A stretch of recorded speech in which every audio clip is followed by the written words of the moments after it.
Terungkap rintihan terakhir bos rental mobil seusai ditembak di rest area KM 45 Tol Tangerang Merah. Korban yang bernama Ilyas Abdurrahman sempat masuk ke minimarket dan meminta pertolongan seusai ditembak. Ia masuk ke minimarket dalam kondisi darah berceceran. Dikutip dari tribunnews.com, hal itu disampaikan pegawai minimarket yang menjadi saksi yakni Ahmad.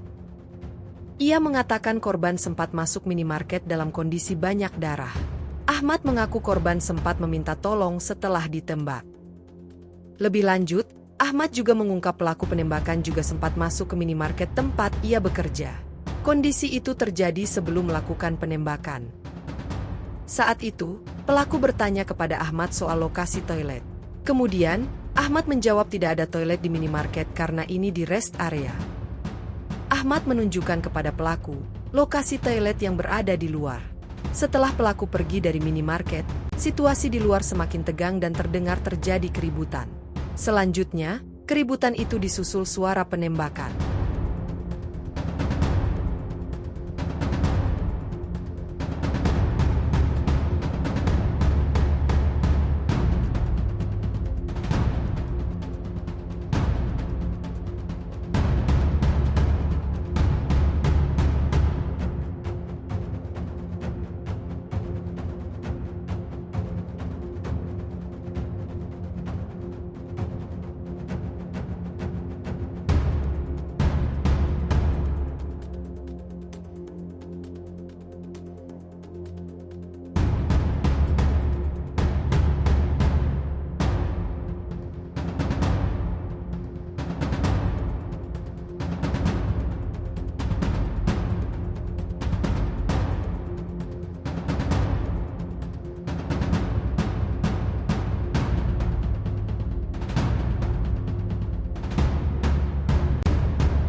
Download Tribun X sekarang, menghadirkan lokal menjadi Indonesia.